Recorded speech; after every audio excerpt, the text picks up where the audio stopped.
भाई थे, उनके एक बहन थी जिसका नाम था सताना। सातों भाई अपनी बहन सताना से बहुत ज्यादा प्रेम करते थे।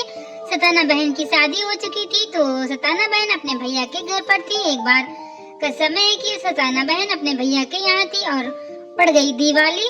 तो यहीं पर उनका भैया दूज का त्योहार हुआ तो वो अपनी चुनरी लाना भूल गई थी। तो उन्होंने सोचा कि भैया दूज की पूजा में हम चुनरी कौन सी ओढ़े। तो वो मन में बहुत ज्यादा चिंतित हुई और फिर सोचा कि चलो हम अपनी भाभी से अपनी चुनरी उनकी मांग लेते हैं और उसी को ओढ़कर हम पूजा कर लें। ऐसा सोचकर सताना बहन अपनी बड़ी भाभी के पास गई और कहने लगी कि भाभी मुझे अपनी चुनरी दे दो, जिसको ओढ़ के मैं भैया दूज का पूजन करूंगी और उसके बाद मैं तुम्हारी चुनरी तुमको वापस कर दूंगी। तो बड़ी भाभी ने कहा ठीक है सताना, तुम मेरे बर्तन धुल दो, मैं तुमको चुनरी दे दूंगी।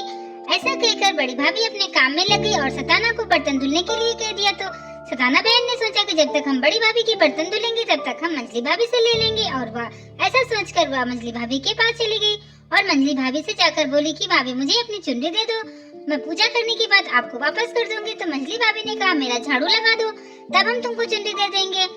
ये सुनकर सताना तीसरी भाभी के पास गई, उसने भी कोई ना कोई काम बता दिया और इसी तरह करते करते सातों भाभियां 6 भाभियों ने सताना बहन को काम बता दिया। और जब छोटी भाभी के पास गई तो छोटी भाभी ने सताना बहन को चुनरी फट से निकाल कर दे दी और कहा कि सताना बहन तुम ध्यान रखना कि मेरी चुनरी में कोई दाग न लगने पाए। अगर मेरी चुनरी में दाग लग गया तो अच्छा नहीं होगा, इसलिए मैं चुनरी तो तुमको दे रही हूँ, लेकिन तुम इस बात का ध्यान रखना कि मेरी चुनरी में कोई भी दाग न लगने पाए। ये सुनकर सताना बहन ने कहा नहीं भाभी, मैं कोई दाग नहीं लगने दूंगी, मैं जैसे चुनरी ले जा रही हूँ वैसे ही चुनरी आपके पास वापस लेकर आ जाऊंगी। ऐसे कहकर सताना बहन बहुत ज्यादा खुश हुई और चुनरी लेकर वह चली गई पूजा करने की तरफ जाने लगी। जब वो पूजा करने जा रही थी तो एक पेड़ के नीचे से होकर गुजरी तो चिड़िया ने उस चुनरी पर लेटरिन कर दी। तो सताना बहन जब घर आई पूजा करके तो चुनरी जब उतार के अपनी भाभी को देने जा रही थी तो उन्होंने देखा कि चुनरी में तो दाग लग गया है। ये देखकर सताना बहन ने चुनरी को बहुत रगड़ रगड़ कर धुला, लेकिन चुनरी में से वो दाग नहीं गया। ये सोचकर सताना बहन बहुत दुखी हुई, लेकिन उसने चुनरी को बहुत अच्छे से तय कर दिया और बीच में जो दाग था उसको छिपाकर अपनी भाभी को दे आई कि भाभी ये रही आपकी चुनरी, मैंने पूजा कर ली। भाभी ने कहा ठीक है सताना बहन, तुम पलंग पर चुनरी रख दो। तो चुनरी पलंग पर रखकर सताना बहन वापस आ गई। जब भाभी को टाइम मिला तो भाभी ने सोचा कि लाओ हम अपनी चुनरी खोल कर देख लेते हैं कहीं कोई दाग तो नहीं लगा। और भाभी ने जैसे ही चुनरी खोल कर देखी तो देखा कि उसमें छोटा सा दाग पड़ा हुआ है। ये देखकर भाभी को बहुत गुस्सा आया और वो अपना सर कर लेट गई कि मुझे सर दर्द हो रहा, मेरा बुखार है। और जब भैया आए तो उन्होंने पूछा कि क्या हुआ है, तुम्हारी तबीयत क्यों खराब है। तो भाभी ने कहा कुछ नहीं हुआ है मुझे, लेकिन भाई के बार बार कहने पर भाभी ने कहा कि मैंने सताना को चुनरी दी थी ओढ़ के पूजा करने के लिए। सताना मेरी चुनरी लेकर गई थी तो मैंने कहा था कि मेरी चुनरी में कोई दाग न लगने पाए, लेकिन मेरी चुनरी में दाग लग गया है। जब तक ये दाग नहीं साफ होगा, मेरी चुनरी नहीं ठीक होगी, तब तक मेरी तबीयत भी नहीं सही होगी। तो भाई ने पूछा कि ऐसा हम क्या करें कि जिससे तुम्हारी ये चुनरी का दाग चला जाए। तो भाभी ने कहा कि मैं सताना के खून से अपनी चुनरी को रंगना चाहती हूँ। जब तक आप सताना के खून से हमारी चुनरी नहीं रंगेंगे तब तक हम ऐसे ही बीमार पड़े रहेंगे, लेकिन हम ठीक नहीं होंगे, आपको ऐसा करना ही पड़ेगा। भाई बहुत ज्यादा परेशान हो गया और सोचने लगा कि मैं अपनी बहन के खून से इस चुनरी को कैसे रंगूं, लेकिन विधि का विधान कुछ अलग ही था। भाई ने कहा ठीक है, हम अपनी बहन के खून से तुम्हारी चुनरी रंगेंगे।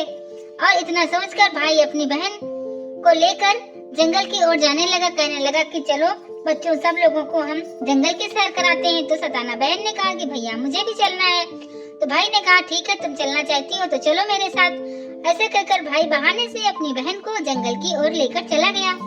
जंगल की ओर जाते समय सताना बहन ने पूछा भैया तुम ये भाभी की चुनरी क्यों लेकर जा रहे हो। तो भाई ने कहा कुछ नहीं, मैं ऐसे ही लेकर जा रहा हूँ, तुम चलो मैं तुमको जंगल की सैर कराता हूँ। अब भाई ले जाकर अपनी बहन को चला गया। एक कूलर के पेड़ के नीचे जाकर वो कूलर के पेड़ पर चढ़ गया और बहन से कहा बहन तुमको कूलर खाना है। बहन ने कहा हाँ भैया मुझे खाना है। तो भाई ने कहा ठीक है, तुम अपना मुंह खोलो, मैं तुम्हें मुंह में कूलर खिलाऊंगा, क्योंकि जमीन में अगर मैं डालूंगा कूलर तो गंदे हो जाएंगे, इसलिए तुम मुंह खोलो और मैं तुम्हारे मुंह के अंदर कूलर डालूंगा। बहन ने कहा ठीक है भैया। बहन ने अपना मुंह खोल दिया और भाई ने कटार बहन के मुंह में डाल दी, जिससे कि सताना बहन मर गई और खून निकलने लगा। तो उसी खून से भाई ने अपनी पत्नी की चुनरी रंग ली और रंगने के बाद अपनी पत्नी को लाकर दे दिया और कहा कि ये लो, मैंने अपनी बहन के खून से तुम्हारी चुनरी रंग दी है। ऐसे देखकर भाभी बहुत ज्यादा खुश हुई और उसकी तबीयत भी ठीक हो गई। कुछ समय बीता, धीरे धीरे करके सताना के ससुराल से उनके ससुर जी आए लिवाने के लिए। तो वो आने लगे तो रास्ते में वही गूलर का पेड़ मिला। काफी धूप हो रही थी तो सताना के ससुर ने सोचा क्यों ना हम इस गूलर के पेड़ के नीचे थोड़ा सा रुककर आराम कर लेते हैं और उसके बाद हम आगे चलते हैं।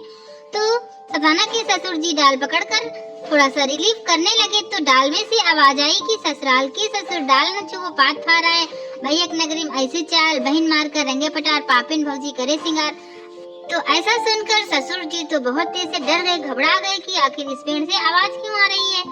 तो ये देखकर वो डाली को छोड़ देते हैं और वहीं से अपने घर की तरफ वापस चले जाते हैं और जाकर अपने बेटे से बताते हैं कि मैं गया था तो वहाँ पर जो गूलर का पेड़ है वहाँ से आवाज आ रही है, ऐसी ऐसी आवाज आ रही थी तो मुझे बहुत डर लगा और मैं वहीं से वापस चला आया।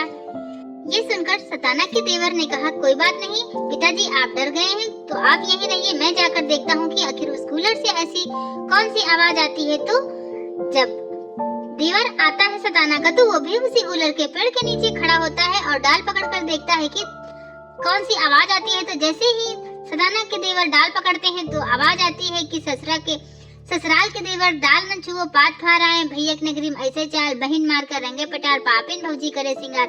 ऐसी आवाज सुनकर देवर को कुछ मन में अजीब सा लगा और वो अपने भाई से कहने लगा, वापस जाकर अपने भाई से कहा कि कुछ ना कुछ जरूर है ऐसा कि वहाँ पर उस गूलर के पेड़ से डाली से आवाज आती है, मुझे तो कुछ सही नहीं लग रहा, भैया आप चलकर देखिए कि वहाँ पर ऐसा क्या है। तो सताना के पति और भाई दोनों लोग आते हैं और उस पेड़ को आरी से साथ में वो डोली भी लेकर आते हैं और जो पेड़ काटते हैं उनसे कहते हैं कि बहुत ही संभाल कर इस पेड़ को काटना। तो पेड़ की कटाई शुरू हो जाती है और पेड़ में से एक लकड़ी छूटकर जाकर वो डोली में गिर जाती है।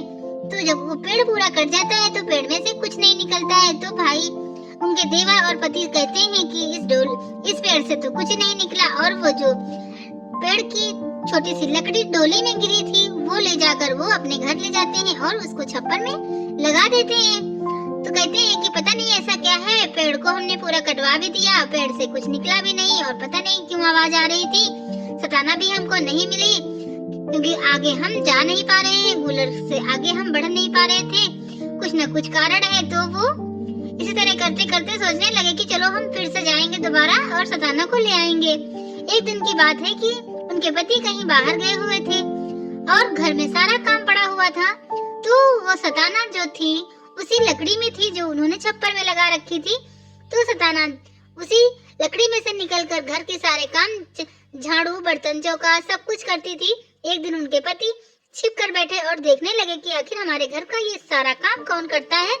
तो वो जब छिप कर बैठे तो उन्होंने देखा कि उसी छप्पर की जो लकड़ी थी उसमें से सताना निकल करके आती है और अपने सारे काम कर देती है, खाना बना कर रख देती है। ये देखकर उनके पति को बड़ा आश्चर्य होता है और वो इसी तरह बैठ जाते हैं दूसरे दिन भी। और जब वो काम करने लगती हैं तो उनके पति उनको पीछे से पकड़ लेते हैं और कहते हैं ये सब क्या है, तुम ऐसा क्यों कर रही हो। तो सताना सारी बात अपने पति को बताती हैं। तो उनके पति कहते हैं कि कोई बात नहीं, तुमको चिंता करने की कोई जरूरत नहीं, अब तुम पहले की तरह रहो जैसे पहले रहती थी। तो सताना ने कहा नहीं, इस तरह हम रहेंगे तो हमारे भैया की बहुत ज्यादा बदनामी होगी, क्योंकि हम उसी घर से आप हमको डोली में विदा करा कर लाएंगे तभी हम इस घर में अच्छे से रहेंगे। तो आप ऐसा करिए, हमारे भैया भाभी ने जो कुछ भी किया है आप उनको माफ कर दीजिए और हमको हमारे मायके छोड़ दीजिए। उसके बाद आप डोली का हार लेकर आइएगा, हमको लिवा लाइएगा, हम आपके साथ चले आएंगे और अच्छे से रहने लगेंगे। तो उनके पति ने कहा ठीक है। तो इस तरह की होती है बहनें कि भाई भाभी ने तो अपनी बहन को, भाई ने उनको मार दिया, उनको काट दिया, भाभी ने मरवा दिया, लेकिन सताना बहन के मन में किसी भी तरह का कोई द्वेष नहीं आया, कोई घृणा नहीं आई, कोई नफरत नहीं आई अपने भैया के लिए। और वो फिर भी अपने भैया के मान सम्मान के लिए अपने पति से कहती हैं कि आप हमको हमारे मायके छोड़ाइए, उसके बाद हम आएंगे। सब कुछ वो भूल गई तो ये भाई बहन का प्रेम है फ्रेंड्स। तो इसीलिए भैया दूज का त्योहार सभी बहनों को बहुत ही धूमधाम से मनाना चाहिए। भैया दूज की पूजा करने के लिए सताना बहन ने अपने प्राणों का भी बलिदान दिया था। तो ये भाई बहन का बहुत ही पवित्र त्योहार है। सभी बहनों को अपने भाई को टीका जरूर लगाना चाहिए और भाइयों को भी, अगर बहन नहीं आ सकती है तो भाई को जाना चाहिए अपने भाई बहन की ससुराल, वहाँ पर टीका कराना चाहिए फ्रेंड्स। तो हमारी वीडियो आपको कैसी लगी हमें कमेंट करके जरूर बताइएगा।